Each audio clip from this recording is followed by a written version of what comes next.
Mesdames et messieurs, Monsieur le Président, cher Jérôme, Madame la Directrice Générale, Béatrice, c'est un plaisir d'être avec vous et je tenais absolument à ouvrir votre journée de travail, tant j'ai acquis la conviction dans mon poste précédent à la tête de l'Agence régionale de santé de Provence-Alpes-Côte d'Azur, combien les soins palliatifs étaient un sujet absolument structurant et un sujet d'avenir pour notre système de santé.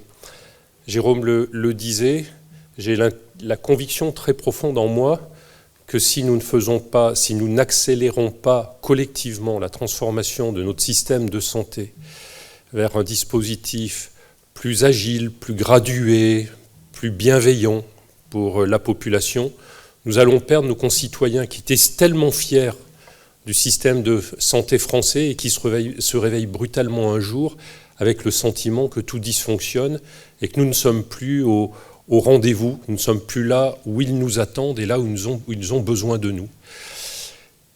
Pour cela, pour mener une transformation de ce type, il faut bien sûr qu'il y ait des réformes, il faut qu'il y ait des lois, il faut qu'il y ait des décrets, il faut qu'il y ait des financements, Mais je pense que la transformation dont nous avons besoin, c'est pas seulement ça. Ça serait trop simple. Et si c'était ça, peut-être cette transformation, elle aurait déjà eu lieu.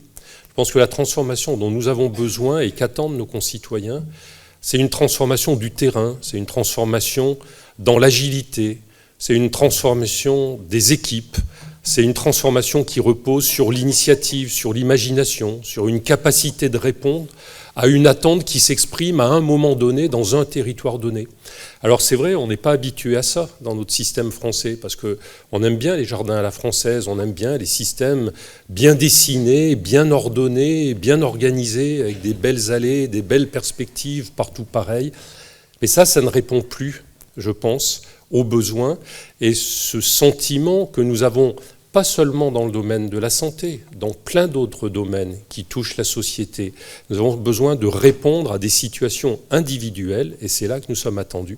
Les grandes perspectives ne répondent plus à elles seules à cette exigence-là. Et donc l'ambition que nous devons porter ensemble, c'est d'être capable de faire naître, de porter, d'accompagner et de faire vivre sur le territoire, partout où il y a une attente, une réponse adaptée, avec les moyens dont nous disposons et avec les équipes qui sont en place. Alors évidemment, c'est plus compliqué de faire ça, parce que on aime bien s'inscrire dans des grands schémas, on aime bien s'inscrire dans des perspectives toutes tracées. On est moins à l'aise de porter la responsabilité, chacun, d'une solution ad hoc, d'une réponse individualisée, parce que nous nous engageons, nous prenons la responsabilité de prendre en charge une personne, de prendre en charge un territoire, et pourtant, c'est ça notre vocation, c'est ça la beauté des métiers que nous exerçons, vous et moi, parce que nous n'exerçons pas tout à fait le même. Ça me fait d'autant plus plaisir d'être avec vous ce matin que pour la première fois de ma vie, qui commence à être assez longue, je m'entends citer dans un discours. Alors ça me rend à la fois très très fier, mais en même temps je me dis que je commence à appartenir un peu à un monde qui disparaît tout doucement, mais je le prends comme un hommage, Jérôme, qui me fait très très plaisir. Donc merci à toutes et à tous d'avoir pris du temps pour venir parler de ce sujet qui nous tient tous à cœur et qui nous réunit.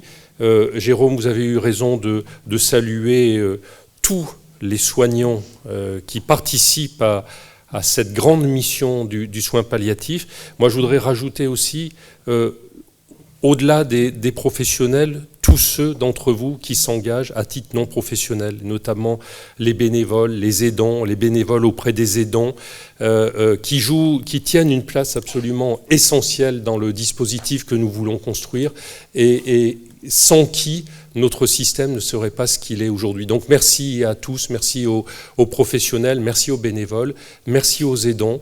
Vous nous donnez chaque jour des belles leçons de vie qui doivent nous inspirer. Alors, pourquoi ce sujet ? Jérôme en a tracé les grandes lignes, on voit bien le dispositif. C'est la deuxième édition, si j'ai bien compris, de ces journées régionales. C'est ça. La dernière avait eu lieu le 7 octobre 2023, mais à l'époque, moi, je n'existais pas encore parmi vous. Ce que l'on peut dire, et la situation que j'ai trouvée en prenant mes fonctions il y a à peu près 6 mois, c'est que c'est vrai que le secteur des soins palliatifs, de même que tous les autres secteurs, mais peut-être encore plus que les autres secteurs d'activité et des métiers de santé, est confronté à un vrai problème RH, à un vrai problème de disponibilité de ressources humaines ou d'insuffisante disponibilité de ressources humaines, avec un facteur supplémentaire que nous devons combattre avec beaucoup de force, beaucoup de véhémence, et là c'est sans doute aussi ma responsabilité de porter ce combat, le sentiment un peu enfoui au sein de beaucoup de décideurs que le soin palliatif, c'est pas du soin lourd, c'est pas du soin critique, et que lorsqu'il s'agit de procéder à des adaptations dans un certain nombre d'établissements, fermer temporairement, parce qu'on présente toujours ça comme du temporaire, fermer temporairement le service de l'unité des soins palliatifs est considéré comme toujours moins difficile et moins impactant pour la population du territoire que fermer un service de soins considéré comme critique. Et ça, c'est insoutenable. Donc il faut qu'on arrive collectivement à lutter contre ça, à gagner cette conviction que tenir coûte que coûte sur les soins palliatifs, c'est tout aussi important, si ce n'est plus, que tenir sur des soins critiques ou des soins plus traditionnels à délivrer à la population. Alors, depuis le mois d'avril, l'ARS met en œuvre la stratégie décennale 2024-2034 des soins d'accompagnement, avec une ambition assez forte sur les moyens financiers, sur les moyens humains dédiés aux soins palliatifs, mais on a tous le sentiment qu'on bute sur un certain nombre de contraintes et de difficultés, et moi je compte vraiment sur votre journée de travail pour faire émerger, comme je le disais, des idées nouvelles, des initiatives, beaucoup d'imagination. Et des initiatives qui ne sont pas forcément les mêmes sur toute la région. Il faut des initiatives, il faut des idées qui correspondent à un moment donné, à un territoire donné, à une population donnée, à ses attentes, et être capable comme ça de bouger et de montrer que nous sommes toujours présents. Alors, il y a malgré tout une structuration de la filière des soins palliatifs qui est indispensable, j'en ai bien conscience. Et l'objectif, c'est de faire en sorte que chaque habitant de notre région, quel que soit son lieu de vie, quelle que soit sa situation, puisse bénéficier de soins adaptés dans le respect de sa volonté, des soins adaptés à sa situation personnelle, avec une approche, si possible, la plus précoce et la plus graduée. C'est quand même curieux de se dire que la fin de vie, que la mort est quelque chose qui nous rassemble tous, et que nous avons une grande égalité devant cet événement de la fin de vie. Et en même temps, je pense qu'il n'y a pas de secteur, plus inégal que la fin de la vie, ou que la situation face à la fin de vie.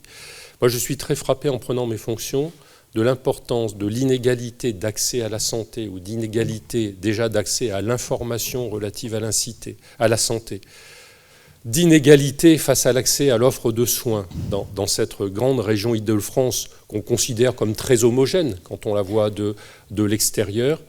Et je pense que cette situation d'inégalité, elle est encore plus forte dans la période de la fin de vie. Et c'est quand même quelque chose d'assez insupportable pour nous tous, qui appelle vraiment des réponses fortes. Vous le savez d'ailleurs, dans le cadre du projet régional de santé, tout le monde pense que le projet régional de santé, c'est un truc peut-être totalement techno qui intéresse que l'ARS, pas du tout. Le projet régional de santé, c'est un projet qui n'engage pas l'ARS, qui engage toute la communauté de santé à laquelle vous appartenez.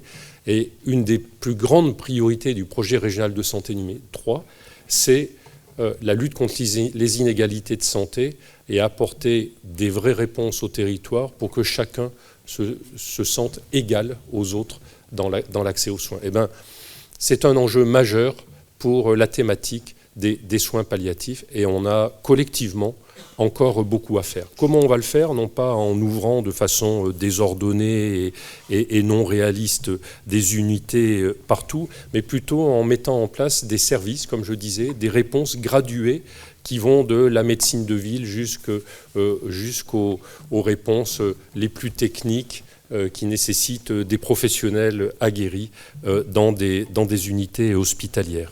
Et donc, on a toute cette gradation qui va du domicile propre de la personne au domicile qui est son lieu d'hébergement dans la fin de vie, qui peut être aussi un EHPAD ou en tout cas un établissement médico-social. Et nous devons développer toutes ces réponses ensemble, par une meilleure formation, un meilleur accompagnement, une meilleure coordination des médecins de ville, des médecins traitants, de tous les personnels de santé qui sont présents à domicile tout au cours de cette période de la fin de vie, par les équipes mobiles territoriales de soins palliatifs. Il y en a 6 nouvelles qui ont été créées en 2024. C'est sans doute encore pas assez, 6 de plus que les 11 qui existaient déjà, mais il faut qu'on poursuive dans ce maillage du territoire au plus près de nos concitoyens. L'implication des établissements médico-sociaux, je le disais, c'est la deuxième partie de la gradation. On sait que dans l'avenir, avec le vieillissement annoncé et inscrit dans les faits de la population, nous aurons une modification de nos établissements médico-sociaux. Nous savons qu'on y rentrera sans doute de plus en plus tard, parce qu'on peut espérer que peut-être les personnes vieilliront en meilleure santé. Nous espérons aussi que tous les dispositifs que nous mettons en place d'accompagnement à domicile permettra une entrée plus tardive possible dans les établissements médico-sociaux. Mais la contrepartie de ce retard dans l'entrée dans ces établissements sera le fait que les personnes entreront en établissements médicaux dans des situations beaucoup plus dégradées, beaucoup plus lourdes, qui nécessiteront du coup un accompagnement beaucoup plus important. Et je pense, de façon très très intuitive, mais très très forte en moi, que la séparation traditionnelle avec laquelle on vit depuis des décennies dans notre pays entre le sanitaire et le médico-social ne va cesser de s'estomper. Et que progressivement, les établissements médico-sociaux seront beaucoup plus médicalisés qu'ils le sont et deviendront finalement un aval très naturel de nos établissements sanitaires, de nos établissements hospitaliers. Tout cela, ça se prépare. Si on le vit de façon imposée, en le constatant un peu plus chaque année, c'est qu'on n'a pas été bon. On doit le programmer, on doit y réfléchir. Et la thématique des soins de vie, je trouve, se prête particulièrement bien à cette réflexion. Je salue à l'occasion tous les collègues qui s'engagent dans les démarches d'hospitalisation à domicile. L'hospitalisation à domicile, elle est traditionnellement très tournée sur la question des soins palliatifs. Merci à tous les collègues qui font vivre ces dispositifs extrêmement utiles à la population. Et quand on parle du virage domiciliaire à l'hôpital, qui marque très très fortement la reprise d'activité après le Covid, à l'hôpital à domicile, c'est une des activités aussi qui fait vivre cette question du domicile. L'hospitalisation à domicile dans notre région en 2023 a réalisé 7472 séjours avec soins palliatifs comme diagnostic principal, ce qui représentait 5833 patients directs. C'est énorme. On peut sans doute aller encore plus loin. Ça représente plus de 280 000 journées, soit, c'est ça qui est intéressant, 280 000 journées, c'est plus que les établissements MCO, si on ajoute les unités, les lits et tous les autres lits banalisés dans les établissements, c'est 213 000 journées, c'est-à-dire 213 000 journées. On voit bien que l'hospitalisation à domicile pèse plus lourd dans notre région que le MCO.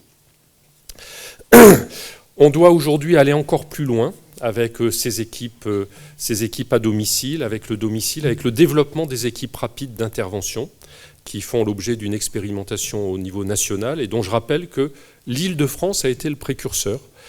Cette idée de l'équipe rapide, de l'équipe qui vient aider, qui vient accompagner, qui conforte le maintien à domicile a été inventé dans cette région en 2022 avec l'équipe Palidom qui est portée par la HAD de l'AP, que je salue parce qu'ils sont sûrement représentés dans la salle. Et donc c'est cette expérimentation que nous allons généraliser en France, et il faut que l'Île-de-France, qui a été le précurseur, soit évidemment un moteur de cette généralisation. Alors les soins palliatifs, c'est aussi dans les établissements de santé avec hébergement, et comme je vous le disais, c'est un des sujets de préoccupation, notamment pour moi, dans ma responsabilité de responsable de la structuration de l'offre de soins sur la région, avec ce sentiment que l'offre de soins palliatifs dans la région est considérée un peu de l'extérieur comme un réseau bien établi et qui correspond aux normes nationales, puisque nous dépassons les normes recommandées au niveau national. Et en même temps, moi j'ai le sentiment d'une grande fragilité, un peu masquée par ces chiffres quantitatifs rassurants. Une grande fragilité parce que je vois bien que la contrainte RH conduit de plus en plus souvent à des fermetures de lits provisoires, mais aussi à la fragilisation des structures qui met en difficulté notre réseau et qui fait que des unités entières, aujourd'hui, sont fermées dans la région Île-de-France. Et c'est contre ça que nous devons lutter, parce que nous ne pouvons pas laisser prospérer cette idée que, après tout, fermeture provisoire des soins palliatifs, ça peut se compenser d'une autre façon, qu'il y a d'autres réponses possibles, et que, bien sûr, dès que tout ira mieux, on les rouvrira.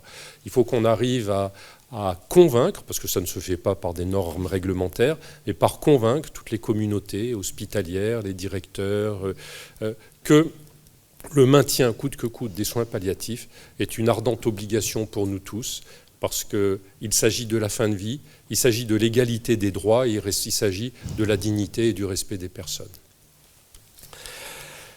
Alors, qu'est-ce que l'ARS peut faire en la matière, et notamment pour essayer d'apporter une aide et un renforcement de l'attractivité de ces métiers très complexes, parce qu'ils font appel à une multiple disciplinarité dans la communauté de santé. Comme je vous le disais, le PRS numéro 3 insiste très lourdement sur l'égalité sur les sujets de santé, l'égalité territoriale, l'égalité d'accès, et la question de la fin de vie fait partie intégrante, est au centre de ces préoccupations-là.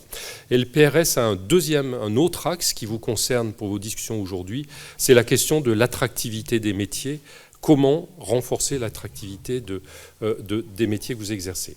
Mieux connaître et anticiper les tensions en ressources en santé, renforcer l'attractivité des secteurs sanitaires et médico-social en accompagnant le début de l'activité professionnelle, former, diversifier les parcours professionnels, dynamiser les carrières, prendre en compte le fait que les soignants d'aujourd'hui n'acceptent plus les modalités d'exercice que l'on a connues par le passé, n'acceptent plus la rigidité et ils n'acceptent les contraintes que si elles sont expliquées, justifiées et comprises. Ils n'acceptent plus une forme d'autorité pyramidale à l'hôpital, notamment public, qui repose avant tout sur la hiérarchie des titres et pas forcément sur celui de l'engagement personnel. Enfin voilà, ce sont toutes ces rigidités-là que nous devons faire exploser, que nous devons faire bouger. Nous devons convaincre les structures que si elles restent telles qu'elles sont aujourd'hui, un peu ancrées dans des schémas anciens, ils n'attireront plus les compétences dont nous avons besoin. Et ce travail de conviction, ce travail d'accompagnement, il est pour moi tout aussi important, sans doute encore beaucoup, beaucoup plus important que les aides financières que je suis susceptible d'apporter, même si on continue à le faire bien volontiers, sous forme de contrats d'accès à l'emploi, sous forme d'accompagnement des internes pour qu'ils acceptent d'aller dans des territoires où ils n'iraient pas spontanément pour aller, etc. Et je pense que ce boulot de conviction, il est pour nous plus important que tout. Vos métiers, vous l'avez dit, Jérôme, c'est absolument essentiel. Ils reposent d'abord sur un engagement et sur des valeurs. C'est justement ce que tous les jeunes déclarent rechercher dans leur expérience professionnelle et dans leur carrière professionnelle. Il y a donc un un fameux paradoxe à se dire que vos filières, vos métiers n'attirent plus autant qu'avant ou n'attirent pas autant qu'on le souhaiterait, alors que les jeunes nous déclarent que les valeurs que vous représentez sont justement celles qu'ils veulent incarner. Et c'est là qu'il y a un énorme boulot à faire, parce que cette conviction que nous avons, nous, dans cette salle, du fait que vous incarnez des valeurs autres que celles de soignants plus traditionnels, d'activités plus traditionnelles, les jeunes, eux, n'en sont pas convaincus. N'en sont pas encore convaincus, sans doute par manque d'information, manque de pédagogie, manque d'explication. D'où l'importance, vous l'avez dit aussi, de mieux parler de la fin de vie et de mieux parler des soins palliatifs tout au long de la formation, beaucoup plus que ça n'est le cas aujourd'hui, et peut-être en ouvrant beaucoup plus de stages dans les unités de soins palliatifs qu'on ne le fait aujourd'hui.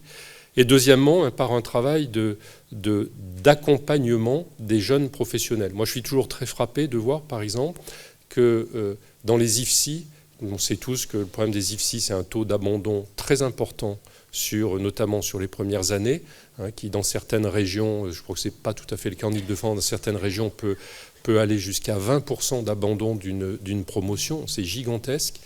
Et pourquoi cet abandon? Il y a plein de raisons. D'abord parce que les infirmières, enfin les étudiantes se rendent compte que finalement le métier ne correspond pas exactement à ce qu'elles avaient imaginé ou ce qu'elles recherchaient, mais aussi parce que nous ne sommes pas suffisamment disponibles et bienveillants dans leur accompagnement. Et il n'est pas rare que des jeunes étudiantes infirmières abandonnent le métier après leur premier stage en établissement parce qu'elles ont été accueillies par des équipes débordées, par des équipes qui n'ont pas eu le temps de les accompagner, par des futurs collègues qui leur ont dit « bienvenue en enfer, ne compte pas sur moi, fais comme tu peux parce que je ne serai pas là, etc. » Ça apparaît un peu comme une caricature, mais à force de tourner dans les établissements, je me suis rendu compte que ça n'était pas une caricature et que c'était malheureusement trop souvent la réalité. Et donc si les unités de soins palliatifs, si les structures qui gèrent des soins palliatifs veulent attirer des futurs collègues, eh ben, ne reproduisez surtout pas cette caricature de l'accueil de vos futurs collègues. Soyez bienveillants, soyez accueillants, soyez convaincants pour leur montrer que ce que vous le faites avec passion, vous le faites parce que vous y croyez, parce qu'il y a des valeurs, et transmettez ces valeurs à cette nouvelle génération. Voilà ce que je voulais vous dire un peu en introduction. Vous l'avez compris, je ne crois pas vraiment aux réponses structurées au niveau national qui détaillent dans des instructions ministérielles tout ce que chacun d'entre nous doit faire dans le moindre détail, dans des calendriers très contraints, etc. Je crois à une grande architecture nationale dont nous avons besoin parce que malgré tout la politique de santé se définit au niveau national, mais j'ai aussi besoin de beaucoup d'engagement, de beaucoup d'imagination, et surtout j'ai besoin que jusqu'au bout vous gardiez la foi que ce que vous faites est absolument indispensable, que ça sera de plus en plus indispensable dans une société dont le vieillissement est inscrit dans les faits. Et je veux que vous gardiez en vous la conviction que chaque jour, comme le rappelait Jérôme, il y a le risque que nous perdions nos concitoyens avec un système de santé qu'ils ne comprennent plus et auquel ils ne croient plus, mais de se dire que face à ça, nous avons aussi, nous, le courage, les moyens et la volonté d'inverser les choses pour dire que demain encore, nous serons là avec des structures, avec des réponses encore meilleures que celles qui existaient avant pour redonner à tout le monde confiance dans le fait que le système de français est toujours aussi beau, aussi toujours performant et qu'il va s'inscrire dans l'avenir. Merci à vous.